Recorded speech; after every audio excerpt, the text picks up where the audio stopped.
ನಮಸ್ಕಾರ ವೀಕ್ಷಕರೇ, ನಾನು ನಿಮ್ಮ ಮಂಜುನಾಥ್ ಅಡ್ವೊಕೇಟ್ ಹಾಗೂ ಅಧ್ಯಾತ್ಮ ಚಿಂತಕರು ಮಾತಾಡ್ತಾ ಇರೋದು. ಈ ಒಂದು ಮಂಜುನಾಥ್ ಅಡ್ವೊಕೇಟ್ ಎಂಬುವಂತಹ ಕಾನೂನಿನ ಚಾನಲನ್ನು ಮತ್ತೆ ಈಗ ನೂತನವಾಗಿ ಜನರಿಗೆ ನ್ಯಾಯ, ನೀತಿ, ಧರ್ಮ ಇವುಗಳ ಪರಿಚಯ ಮಾಡಬೇಕು ಅಂತ ಹೇಳಿ ಈ ಒಂದು ಅಂತರ್ಯಾಮಿ ಸ್ಪಿರಿಚುಯಲ್ ಎಂಬುವಂತಹ ಹೊಸ ಚಾನಲನ್ನು ಓಪನ್ ಮಾಡಿದ್ದೇನೆ. ಇದರ ಮುಖಾಂತರ ಆಧ್ಯಾತ್ಮಿಕ ವಿಚಾರಗಳನ್ನು ನೀಡ್ತಾ ಬರ್ತೇನೆ. ನಮಸ್ಕಾರ ವೀಕ್ಷಕರೇ, ನಾನು ನಿಮ್ಮ ಮಂಜುನಾಥ್ ಅಡ್ವೊಕೇಟ್ ಮಾತಾಡ್ತಾ ಇರೋದು.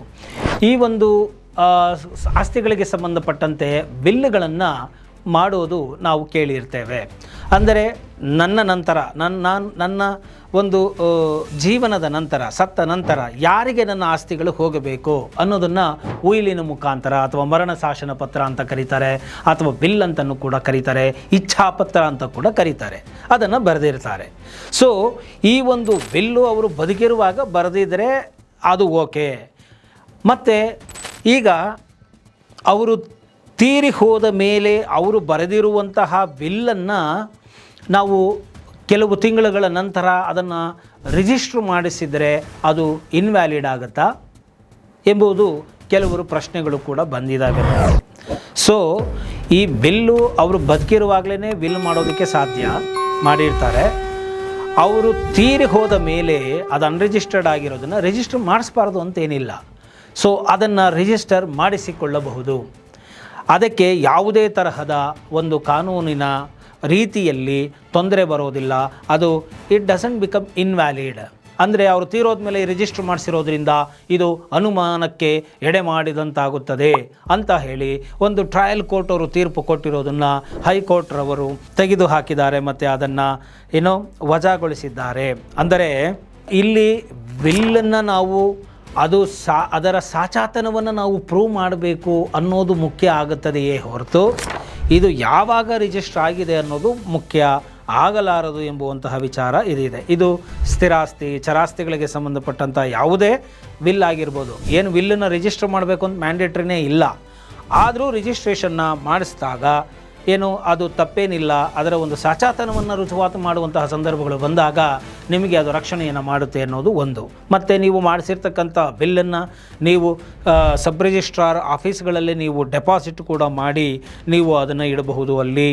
ಮತ್ತು ಆ ಒಂದು ಸಂದರ್ಭಗಳು ಬಂದಾಗ ಆ ಒಂದು ಬಿಲ್ಲನ್ನು ಪ್ರಕಟಪಡಿಸುವಂತಹ ಒಂದು ವ್ಯವಸ್ಥೆಯನ್ನು ಕೂಡ ನೀವು ಮಾಡಿಕೊಳ್ಳಬಹುದಾಗಿದೆ. ಇನ್ನು ರಿಜಿಸ್ಟ್ರೇಷನ್ ಆ್ಯಕ್ಟ್ ಸೆಕ್ಷನ್ 23 ಏನು ಹೇಳುತ್ತೆ, ಯಾವುದೇ ಒಂದು ಡಾಕ್ಯುಮೆಂಟ್ ಎಕ್ಸಿಕ್ಯೂಟ್ ನಾವು ಮಾಡಿದ್ದೀನಿ ಅಂತಂದರೆ ಅದು 4 ತಿಂಗಳು ಒಳಗಡೆ ಅದನ್ನು ರಿಜಿಸ್ಟರ್ ಮಾಡಬೇಕು ಅಂತ ಹೇಳುತ್ತೆ ಕೆಲವು ಡಾಕ್ಯುಮೆಂಟ್ಗಳು. ಆದರೆ ಬಿಲ್ಲಿಗೆ ಈ ತರಹದ ಯಾವುದೇ ಒಂದು ಇದು ಇರೋದಿಲ್ಲ. ಸೆಕ್ಷನ್ 27 ಹೇಳುತ್ತೆ, ಯಾವಾಗ ಬೇಕಾದರೂ ಎಷ್ಟು ವರ್ಷಗಳು ಬೇಕಾದರೂ ಬಿಟ್ಟು ನೀವು ಅದನ್ನು ರಿಜಿಸ್ಟರ್ ಮಾಡಿಸಬಹುದು ಅಂತ ಹೇಳಿ ಸೆಕ್ಷನ್ 27 ಇರುತ್ತೆ. ಸೊ ಇದನ್ನು ಸರಿಯಾಗಿ ಗಮನಿಸದಂತಹ ಟ್ರಯಲ್ ಕೋರ್ಟು ತಪ್ಪು ತೀರ್ಮಾನವನ್ನು ಕೊಟ್ಟಿರುತ್ತೆ.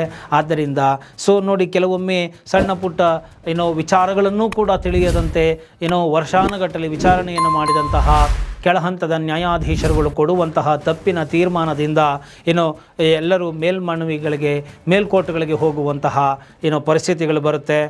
ದುಡ್ಡು ಖರ್ಚು, ಸಮಯ ಖರ್ಚು ಇದೆಲ್ಲವನ್ನು ಮಾಡಿಕೊಂಡು ಅವರು ಹೋಗಬೇಕಾಗುತ್ತೆ. ದುಡ್ಡು ಇರೋರಾದರೆ ಹೋಗ್ತಾರೆ, ಇಲ್ಲ ಅಂದರೆ ಇದೇ ಸರಿ ಅಂತ ಸುಮ್ಮನೆ ಇರೋ ಥರ ಆಗೋಗುತ್ತೆ. ಆದ್ದರಿಂದ ಈ ಒಂದು ಕರ್ತವ್ಯ ಲೋಪಗಳು ಆಗ್ತಾ ಇದ್ದಾವೆ. ಸೊ ಆದ್ದರಿಂದ ಎಲ್ಲ ಹಂತದಲ್ಲಿರುವಂತಹ ನ್ಯಾಯಾಧೀಶರುಗಳು ಸೂಕ್ತ ರೀತಿಯಲ್ಲಿ ಪರಿಶೀಲನೆಯನ್ನು ಮಾಡಿ ಅಭ್ಯಸಿಸಿ ಅದನ್ನೆಲ್ಲವನ್ನು ಸೂಕ್ಷ್ಮವಾಗಿ ಅವಲೋಕನವನ್ನು ಮಾಡಿ ಅದಕ್ಕೆ ಸಂಬಂಧಪಟ್ಟಂತಹ ಸೆಕ್ಷನ್ಗಳಲ್ಲಿ ಕಾನೂನು ಏನು ಹೇಳ್ತಾ ಇದೆ, ಏನಾದರೂ ಪ್ರಿವಿಲೇಜಸ್ಗಳಿದಾವ, ಏನಾದರೂ ಎಕ್ಸೆಪ್ಷನ್ಗಳಿದಾವ ಅನ್ನೋದನ್ನು ನೋಡಿ ತೀರ್ಪುಗಳನ್ನು ಬರೆಯಬೇಕು.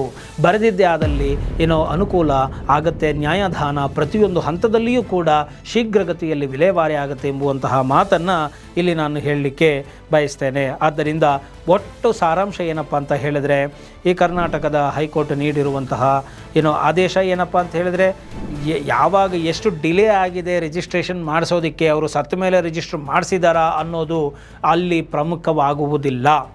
ಅದು ಇಟ್ ಈಸ್ ಇಮ್ಮೆಟೀರಿಯಲ್.